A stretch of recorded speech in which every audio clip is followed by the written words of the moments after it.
Bismillahirrahmanirrahim. Assalamualaikum everyone. Welcome back to my channel guys. Hope you're all doing well. As you have seen the title that we are back with another exciting word. It's an exciting topic for you and for me as well. और ये topic जो है ये एक ऐसा topic है जिसकी तलाश में आप सब हैं और इसके लिए आप बहुत सारी एकेडमीज को ज्वाइन करते हैं, आप बहुत सारे एजुकेशन सेंटर्स को ज्वाइन करते हैं और पता नहीं बहुत सारी जगहों पर तलाश करते हैं कि आपको एक अच्छी प्रिपरेशन के लिए एक अच्छा इंस्टीट्यूट मिल जाए कि जहां पर आप बहुत ज्यादा अच्छे मार्क्स अचीव कर सकें। जी, तो मैं बात कर रही हूँ आइल्स की, और जो कि आजकल बहुत डिमांडिंग है और इसके लिए आप जो है वो बहुत अच्छी यूनिवर्सिटीज का और एकेडमीज का रुख कर रहे हैं ताकि आपकी एक अच्छी तैयारी हो जाए। लेकिन अनफॉर्चुनेटली यूनिवर्सिटीज या एकेडमीज को ज्वाइन करने के बाद आपको पता चलता है कि ये तैयारी तो यहाँ पर तो हो नहीं रही और ये तैयारी हमें खुद करनी थी। लेकिन ऐसा क्या होता कि हमें शायद कोई गाइड कर देता, हमें थोड़ा बता देता कि इसकी तैयारी करनी कैसे है, तो हम आराम से घर बैठ के कर सकते थे। तो जी, I am here to help you that how you can gain maximum score in the IELTS band. IELTS जो है वो आपको अगर अब्रॉड स्टडी करनी हो या अब्रॉड जाना हो तो उसके लिए आप आइल्स को करते हैं। उसके लिए आपको आइल्स करना पड़ता है और आइल्स जो है वो एक international English language testing system है जो कि आपको अब्रॉड स्टडी करने के लिए या फिर किसी यूनिवर्सिटी में एडमिशन लेने के लिए आपको करना पड़ता है और इट डिपेंड्स कि उस यूनिवर्सिटी की रिक्वायरमेंट है या नहीं है।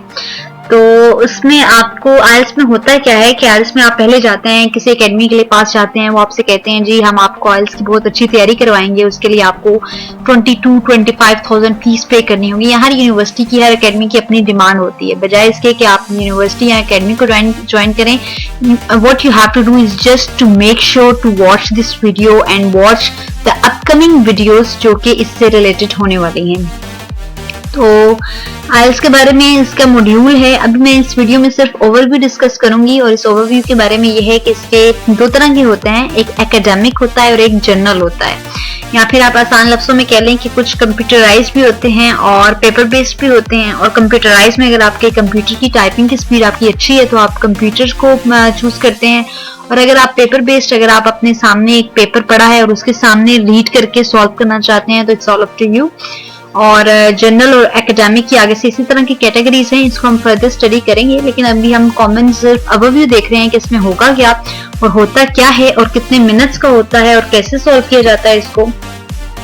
इसके 4 मॉड्यूल्स होते हैं जिसमें जो नंबर 1 पे मॉड्यूल होता है वो लिसनिंग का होता है। लिसनिंग के टोटल जो होते हैं वो 40 क्वेश्चंस आपके पास होते हैं और 30 मिनट्स दिए जाते हैं, आप देख सकें। और प्लस आपको फिर 10 मिनट्स आपको मिलते हैं एक्स्ट्रा, जिसमें आपने वो सारे एमसीक्यूज जो हैं वो पेपर पे या फिर कंप्यूटराइज आपने मार्क करने होते हैं। तो आप कोशिश किया करें कि आपको साथ साथ ही मार्क कर लें ताकि आपको बाद में कंफ्यूजन ना हो, क्योंकि लिसनिंग में होता है कि आपको रिकॉर्डिंग सुनाई दी जाती है और उस रिकॉर्डिंग को देख के आपके सामने पेपर होता है या कंप्यूटर बेस्ड कंप्यूटर स्क्रीन होती है जिसपे आप क्वेश्चन रीड आउट करते हैं और वो हेडफोन्स में आपको आवाज आ रही होती है। नेक्स्ट जो आपका टास्क होता है वो होता है जनाब रीडिंग का। रीडिंग में क्या होता है कि जो नेक्स्ट टास्क है आपका,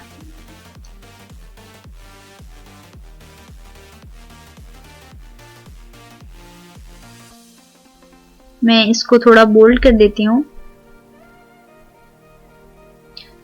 जी। तो नेक्स्ट टास्क है आपका रीडिंग का।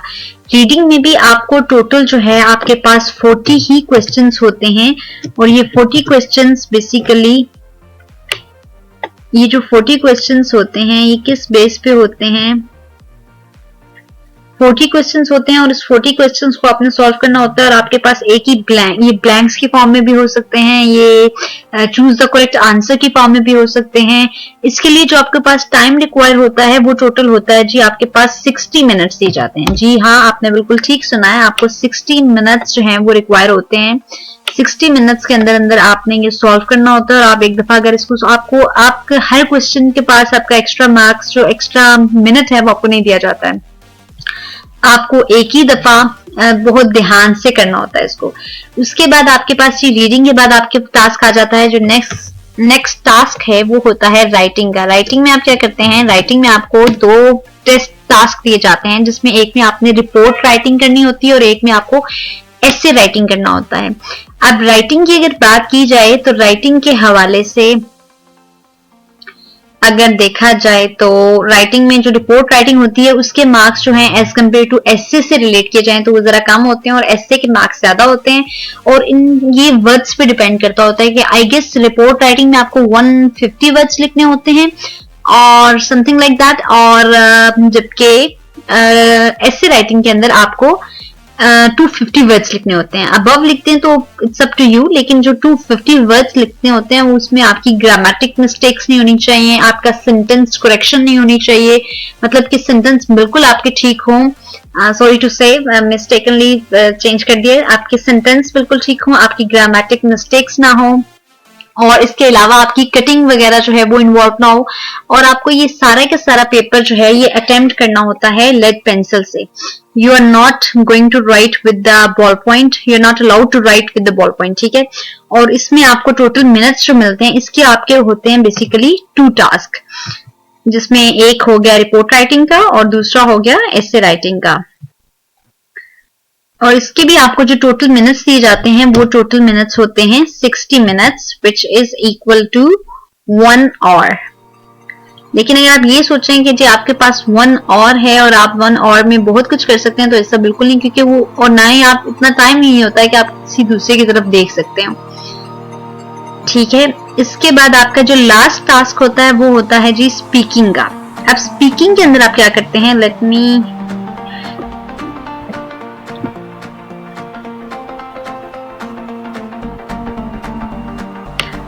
और लास्ट टास्क जो होता है वो आपका होता है स्पीकिंग का। स्पीकिंग में आपसे स्पीकिंग का टास्क जो देखा जाए तो एज कम्पेयर टू बाकी के सबसे इजी कंसीडर किया जाता है, क्योंकि स्पीकिंग में आपसे बहुत जनरल क्वेश्चंस किए जाते हैं और आपके क्वेश्चन से मजीद क्वेश्चंस निकाले जाते हैं। और ये बेसिकली कंसिस्ट करता है, इसमें मोस्टली आपके पास जो होते हैं वो 3 पार्ट्स पे डिवाइडेड होता है, जिसमें कुछ जनरल क्वेश्चंस होते हैं, कुछ क्वेश्चन जो होते हैं आपको 1 मिनट दिया जाता है जिसमें आपने उस टॉपिक के ऊपर जो भी आपको टॉपिक दिया जाएगा आपने उसके ऊपर बोलना होता है, उसकी रीजन से देनी होती है। लाइक लेट्स सपोज आपको स्पोर्ट्स को टॉपिक दे दिया गया है और आपने स्पोर्ट्स के बारे में बताना है कि आपने स्पोर्ट्स कहाँ खेली, क्यों खेली, और इसकी रीजन दे देते हैं आप। उसमें आप खुद से एक पार्ट्स में ना अपने माइंड में ही एक स्केच बना लेते हैं कि आपको स्पोर्ट्स के बारे में बोलना है तो आपको ये चीजें बोलनी होती हैं। और उसके लिए भी जो आपको जो मैक्सिमम टाइम रिक्वायर होता है, ये टोटल जो होता है ये सबसे शॉर्टेस्ट टास्क होता है, इसलिए इसके लिए आपको 11 to 12 मिनट्स या 11 to 15 मिनट्स दिए जाते हैं बेसिकली।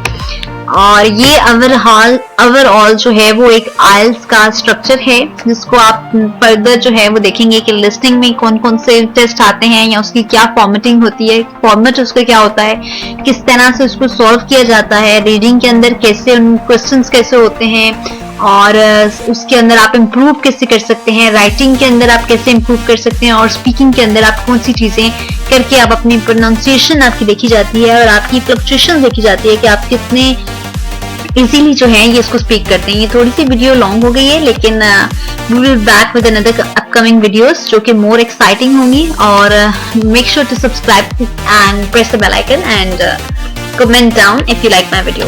अल्लाह हाफिज।